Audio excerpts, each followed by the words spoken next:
오늘 이재명 대표가 잠시 후에 법원에 출석합니다. 재판 과정에 참여하는 겁니다. 앞으로 격주에 한 번씩 이렇게 재판에 출석해야 한다고 합니다. 잠시 후에 저희 도식구쇼에서 생중계해드리겠습니다. 민주당은 친명계와 비명계로 나뉘어서 내분 양상입니다. 첫 번째 이야기, 주제를 지금 공개하겠습니다.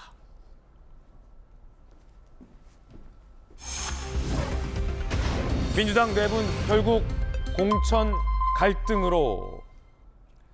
본격적인 이야기에 앞서서 과연 체포동의안 부결에 대한 국민 여론은 어떨지 궁금합니다. 그리고 이재명 대표에게 남은 앞으로의 사법 리스크에 대한 국민의 생각도 궁금합니다. 그래서 여론조사 몇 가지 준비했습니다. 저희 도식구쇼의 대형 미디어월에서 최신 여론조사 결과 짚어드리겠습니다. 함께 보시죠.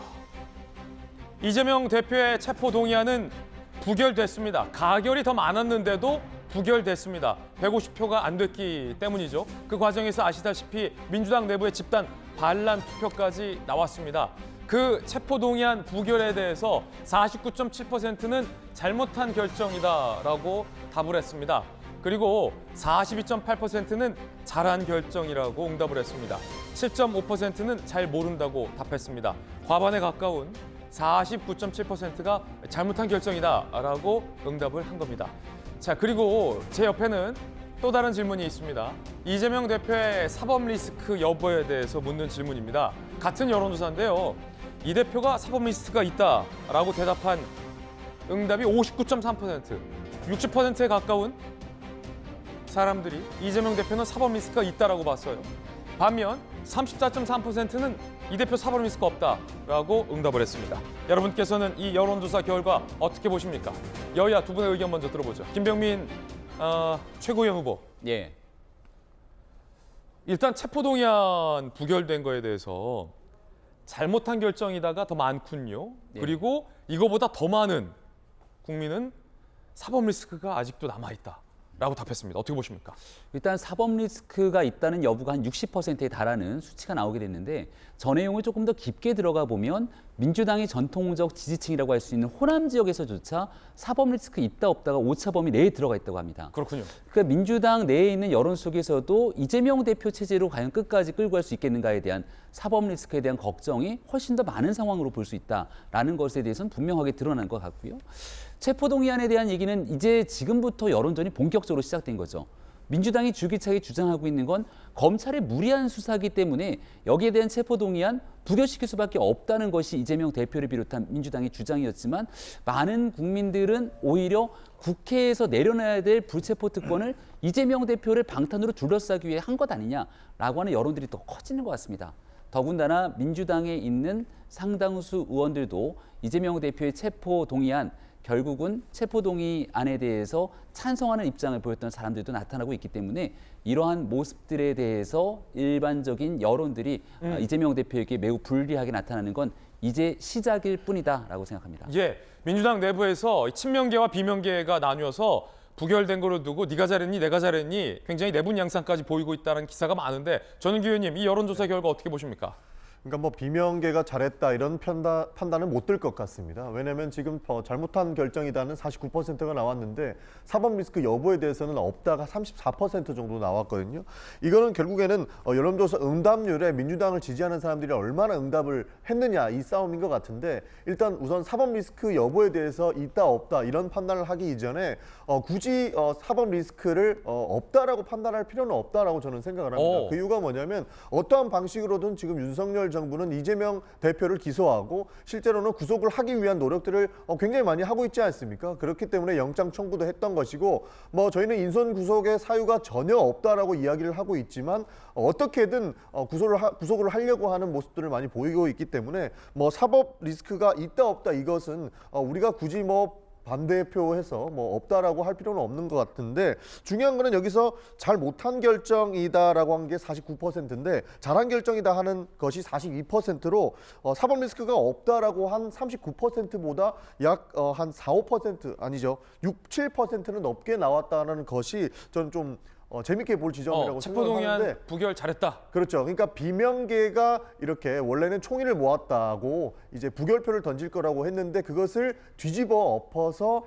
이제 가결표를 던진 사람들이 나온 것, 이것이 잘못됐다라고 판단하는 사람들이 이재명의 사법 리스크는 있지만 이것은 잘못된 결정이다라고 판단을 했던 것 같습니다. 그래서 이 차이가 있기 때문에 비명계가 잘했다 이렇게 볼 수는 없을 것 같습니다. 그렇군요. 여야가 이 여론조사 결과를 해석하는 해석이 정말이지 다릅니다. 여러분들은 어떻게 생각하십니까? 여론조사 보신 김에 정당 지지율도 준비했습니다. 국민의힘과 민주당의 3월 첫째 주 여론조사 결과 지지도 어떻게 나왔을까요? 함께 보시죠.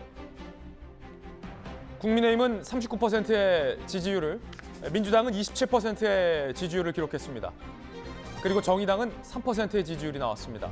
그런데 무당층, 지지정당 없다가 28%였습니다.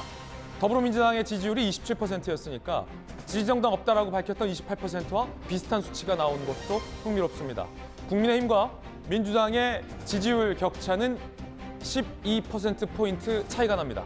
김영주 의원님, 네. 정당 지지율 어떻게 보십니까? 글쎄요, 지금 이제 지지정당이 없다라고 하는 수치가 더불어민주당 지지층보다 더 많아졌다라고 하는 것은 정치적 혐오, 또 정치적 무관심 이런 부분도 그 양당 모두가 정말 국민들을 위한 정치를 하고 있지 않다. 예. 현재 전당대회 운동을 하고 있는 국민의힘도 그렇고 사법 리스크 덫에 빠져 있는 민주당도 그렇고 말하자면 저 지지 정당 없음이 대체로 보면 중도층이거든요. 예. 중도층이 어찌 보면 민심의 바로 밑에일 텐데 현재의 정치에 대한 혐오증이 크다. 그리고 또 민주당의 지지층들이 뭐 예를 들면 지난 대선의 결과를 보면 상당수 민주당 지지에서 빠져나와 있다. 그렇게 봐야 될 것 같습니다. 그렇군요. 지금 국민의힘과 민주당 지지도 이 격차에 대해서는 어떻게 분석하십니까? 아무래도 체포동의안 부결, 요 국면에 영향을 미쳤다고 보시죠?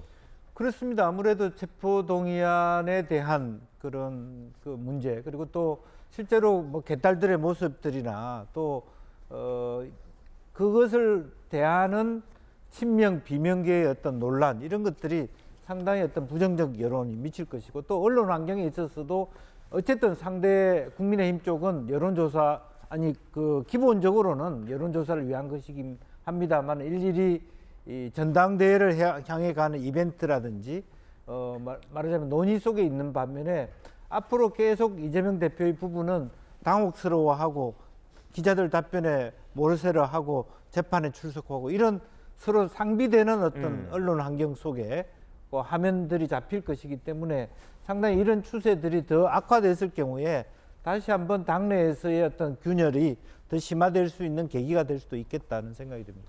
국민들의 민심을 첫 번째로 살펴봤습니다. 민주당은 친명계와 비명계 사이에 내분 양상을 보이고 있습니다. 강성 친명계에서는요, 또 체포안이 올 텐데 아예 투표에 들어가지 마라, 보이콧하자라는 아이디어까지 냈습니다. 매우 강경책입니다. 김용민 의원, 추가 체포동의안 가결, 과반 출석, 과반 찬성이 필요하니까 다 투표하지 않는 방식을 취하면 된다. 아예 출석률 자체를 만들지 말자. 표결 자체를 하지 말자라고 밝혔습니다. 아시다시피 철험의 소속이죠. 체포안을 보이콧하자라는 목소리가 수면 위로 드러난 겁니다. 표결 자체를 보이콧하자라는 친명계 일각의 주장에 대해서 비명계는 어떤 반응 보일까요? 비명계 의원, 본회의 때마다 보이콧해야 하는데 21대 국회가 끝날 때까지 출석 안 하겠다는 거냐? 비명계 의원 B, 대표한 사람 방탄 위에 당과 국회를 희생하겠다는 것이다 라는 비판적인 발언도 나오고 있습니다. 김광삼 변호사님, 예. 이게 그 본회의를 열었잖아요. 네.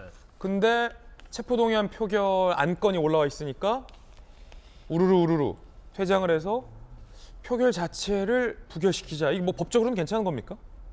아니, 이제 법적으로는 문제는 없죠. 근데 이제 그걸 부결로 봐야 하냐, 이제 이런 문제는 좀 있어요. 그래서 일단 이제 국회에서 표결하면 이제 의결 정족수가 있잖아요. 네네. 그럼 재직의원 과반수 출석하고 거기서 그 출석을 한 의원의 또 과반수가 찬성이냐 아니냐, 찬성을 해야만이 체포동의안이 가결되는 거잖아요. 예. 근데 의결 정족수가 아예 뭐 보이콧을 해서 민주당 의원들이 본회의 때 들어오지 아니하면 사실 이제 표결을 할 수가 없어요. 예. 그리고 우리가 표결 불성립이라고 얘기할 수가 있는데 그럼 이것은 부결로 봐야 하느냐? 그건 약간 해석 차이가 있는데 저는 그렇지 않다고 보거든요. 부결로 볼 수는 없다. 그렇죠. 그러면 다음 회기 때 또 해야 하는데 또 그때도 보이콧 합니까? 표결 불성립이다. 네, 그러면 사실 국회에서 법 통과시키지 않고 뭐 임기 끝날 때까지 계속 본회의에서 참석 안 해서 이걸 부결시킬 것인가? 아니 그럼 한 번 부결되면 다음 본회의 때 또 안건이 올라가면 또 본회의에 불참을 해야 되는 거예요? 그럼 계속 언제까지 본회의에 불참해야 됩니까? 그러니까 본회의를 아예 안 들어가야 하는 거죠. 그러니까 회기 끝까지. 회기 끝까지. 중간에 이제 회기가 끝날 수도 있겠죠. 근데 사실 지난 체포동의안 부결 때 민주당이 자율투표 아니었어요? 예. 자율투표 실컷 하라고 해놓고 거기에서 저 뭐야 무효표랄지 뭐 찬성표 던지니까 이것 가지고 지금 속칭 잡들이 하고 있는 거거든요. 개딸들이. 근데 이러한 어떤 행태 자체가 마치 저는 6.25 때 인민재판이라는 생각이 들어요. 그리고 의원들한테 이제 꼬리가 몸통을 흔든다고 개딸이라는 꼬리가 민주당을 막 흔들고 있는 거예요. 그래서 지금 뭐 언론 보도도 그렇고 정청 의원도 마찬가지인데 문자를 보내요. 당신 부결했어, 가결했어. 그러면 의원은 사실은 이건 무기명 투표잖아요. 그러면 그걸 밝힐 의무가 없어요. 그런데 저는 아니에요. 저는 부결에 표 던졌어요. 그 의원에게 모욕과 굴종을 시키는 거고 줄서기 하는 거예요.